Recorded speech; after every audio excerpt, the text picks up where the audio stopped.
Bonjour à tous et bienvenue dans cette pause garage, légèrement improvisée. J'étais en vacances, tranquille, et j'étais en train T'étais de... en vacances ou tu faisais la doublure cascade du joueur du grenier, toi? Laisse tomber.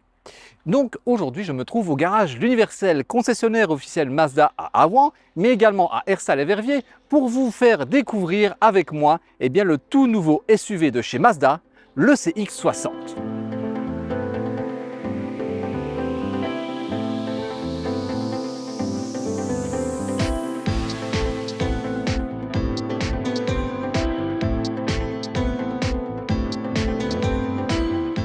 Les plus fidèles d'entre vous le savent certainement, j'adore Mazda. J'en ai essayé plusieurs sur la chaîne. La MX-5 ND, la 3 de 2019, le CX-30, le MX-30, la 2 hybride, et à titre personnel, j'en ai possédé plusieurs. Une 6 de 2017, un CX-5 de 2014 et surtout une magnifique MX-5 NA de 1991. C'est donc avec l'impatience d'un aficionados que je guettais l'arrivée de ce grand SUV. Car oui, ce SUV est grand. Avec 4,74 m de long pour 1,89 m de large et 1,68 m de haut, il joue dans la même cour que les BMW X3, Audi Q5 et Mercedes GLC et même Jaguar FPS. Il vient même les titiller sur le plan des prestations, c'est la volonté de Mazda.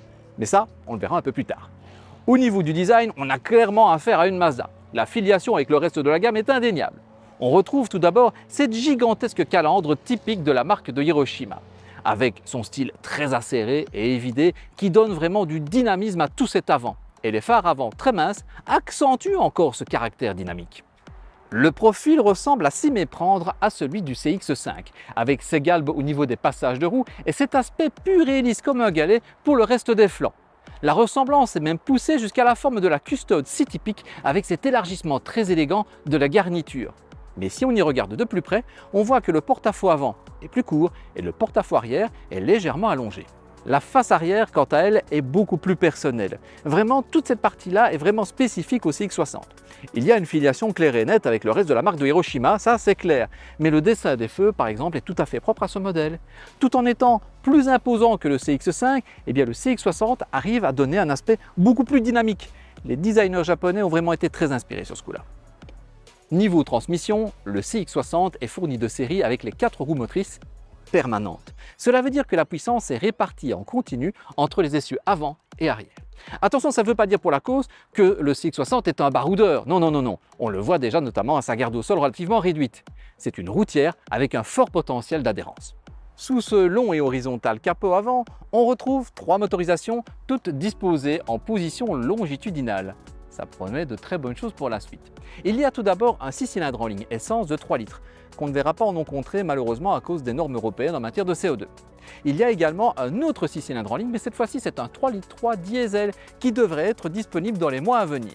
Et il y a enfin un 4 cylindres en ligne atmosphérique de 2,5 litres, le même que dans le CX-5, mais qui ici se voit complété par une hybridation rechargeable. Le moteur thermique et le moteur électrique développent respectivement 191 et 176 chevaux pour une puissance cumulée de 327 chevaux et 500 Nm de couple. La boîte est une toute nouvelle unité à convertisseur de couple comptant 8 rapports. L'ensemble permet d'emmener les 1905 kg à vide du CX-60 de 0 à 100 km/h en 5,8 secondes et même d'atteindre le seuil fatidique des 200 km/h. C'est franchement pas mal. Pour alimenter son moteur électrique, le CX-60 embarque une batterie de 17,8 kWh. Elle est séparée en deux de chaque côté du tunnel de transmission et elle se trouve en dessous des occupants avant et arrière, ce qui permet de centrer sa masse de 176 kg. Selon les normes WLTP, elle permet de rouler en 100% électrique durant 63 km, ce qui est vraiment pas mal. Pour la recharger, ça se passe par cette trappe-ci. De l'autre côté, c'est la trappe pour l'essence sans plomb. Hop, voilà. Pour la recharge, elle dispose d'une crête à 7,2 kW. C'est la TAP dans la catégorie. Ce qui fait que pour passer de 20 à 80% de charge, elle ne nécessite que 1h30 de temps d'attente. Et c'est bien plus qu'il n'en faut pour laisser un pouce bleu sous cette vidéo, s'abonner et activer la cloche de notification. Et tiens d'ailleurs, tant qu'on y est, je tiens à remercier très chaleureusement le groupe L'Universel qui nous a invités à venir découvrir en avant-première ce CX-60. Ils sont concessionnaires officiels Mazda, ici à Awan, mais également à Herstal et à Verviers. N'hésitez pas à les contacter, ils se feront un plaisir de vous renseigner sur votre futur Mazda et allez savoir, ce sera peut-être un CX-60 comme celui-ci. Comme je vous l'ai dit, le Mazda CX-60 est homologué sur le norme WLTP pour rouler en 100% électrique durant 63 km. Mais le mieux avec ce genre de véhicule, eh bien, c'est de le laisser combiner à son aise les deux moteurs pour toujours obtenir la meilleure efficience. Toujours sous le norme WLTP, le CX-60 émet seulement 34 grammes de CO2 par kilomètre, soit une consommation moyenne de 1,4 litre.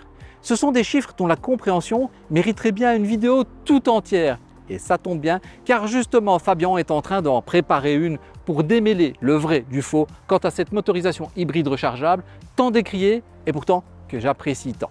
Mais revenons-en à ce CX-60. La générosité des dimensions extérieures eh bien, se retrouve également à l'intérieur. L'accès est relativement facile, vous l'avez vu, et on dispose d'une place absolument phénoménale à l'avant et à l'arrière, avec une garde au toit et un espace aux jambes absolument exceptionnel. La largeur est même telle à l'intérieur qu'on peut asseoir sans aucun problème 3 occupants. La banquette est particulièrement confortable, le dossier est très agréable au niveau du rembourrage, pareil pour l'assise. Il n'y a que celui-là au centre qui sera un petit peu moins bien parce que ici, bien évidemment, son dossier est constitué par cet accoudoir. Par contre, pour ses jambes, le tunnel de servitude est particulièrement plat et il disposera alors vraiment de toute la place qu'il lui faut pour ses pieds. Et le coffre n'est pas en reste, avec un volume de 570 litres en configuration 5 places et même 1726 litres lorsque les 3 parties de la banquette sont rabattues. Le tableau de bord est tout à fait dans la tradition Mazda avec un dessin épuré et tout en horizontalité. C'est vraiment très classe. Mais au-delà de ça, les matériaux, ils sont vraiment inédits pour la catégorie des généralistes. Et c'est normal parce que Mazda ne veut plus jouer dans cette catégorie-là. Ils ne veulent pas jouer l'Access Premium, ils veulent jouer le Premium. Ils veulent viser Polestar, le triumvirat allemand avec Mercedes, BMW, Audi, c'est ça qu'ils visent. Et à l'intérieur, on retrouve un tableau de bord, un habitacle qui est vraiment au niveau des ténors de la catégorie, que ce soit pour les matériaux utilisés ici, qui sont moussés, super épais. Ceci, c'est un recouvrement en simili-cuir qui est vraiment du plus bel effet avec un très petit liseré ici qui rappelle la surpiqûre des sièges, des accoudoirs sur les portières ici au centre. C'est très classe. Vous avez de l'aluminium, vous avez ici des plastiques qui sont toujours rigides, mais qui sont super épais. On n'entend pas même le bruit des ongles dessus.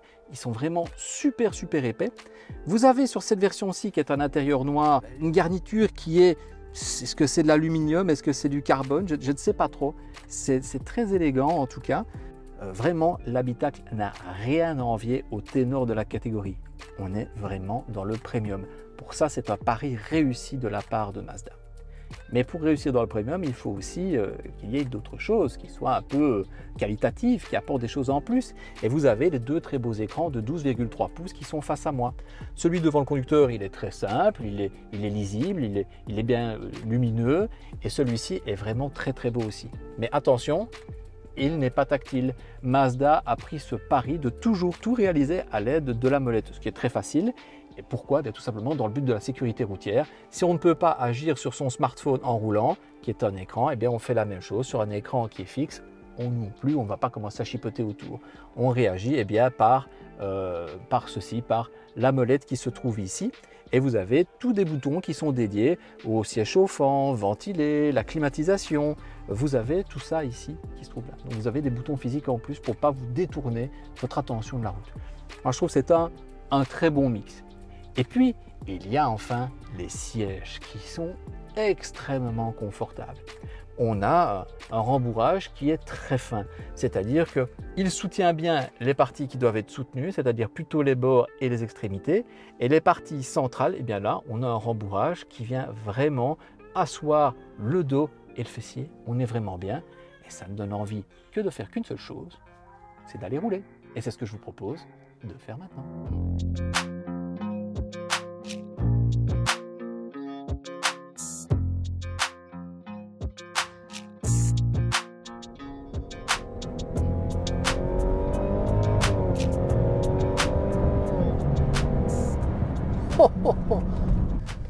Ah bah là franchement elle est vraiment impressionnante.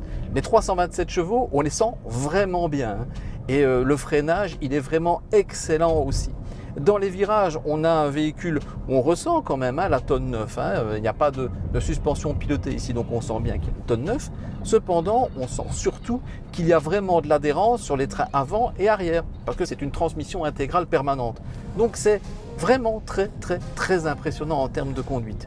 On a aussi ce volant qui est parfaitement calibré pour ceux qui aiment la conduite. C'est-à-dire qu'on n'a pas un volant qui est surassisté, qui est un peu la mode depuis une dizaine d'années. Non, on a un volant qui est vraiment calibré pour la conduite, où on ressent vraiment ce qui se passe dans les roues. Et puis on a surtout le diamètre de braquage. Et ça, c'est incroyable. Elle tourne dans un mouchoir de poche. Le confort de roulage de cette voiture est absolument exceptionnel. L'amortissement est vraiment très doux, et pourtant c'est un amortissement passif sur cette voiture-ci, et il y a des très grandes roues, et malgré ça vraiment ça absorbe sans problème. Ici je vais avoir une énorme saignée, on la sent vraiment pas, c'est vraiment très réussi. Et puis la sonorisation est vraiment excellente. C'est vrai qu'on entend un peu les bruits de roulement des énormes pneus, mais le moteur ne se fait pas entendre, même quand c'est le 4 cylindres qui se réveille. Sur autoroute, on file vraiment sans aucun bruit aérodynamique. C'est vraiment impressionnant les progrès que Mazda arrive à faire de génération en génération.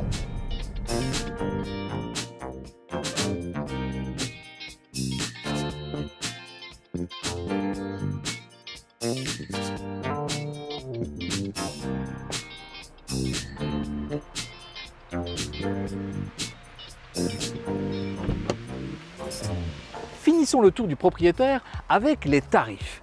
Le CX-60 s'affiche à partir de 48 890 € au catalogue. Ce n'est bien sûr pas accessible à tous, mais par rapport à ses rivaux, il se montre bien moins cher, tout en étant aussi bien fini, mieux équipé, notamment avec sa transmission intégrale permanente, et mieux motorisé. Le tout avec une garantie de 3 ans limitée à 100 000 km.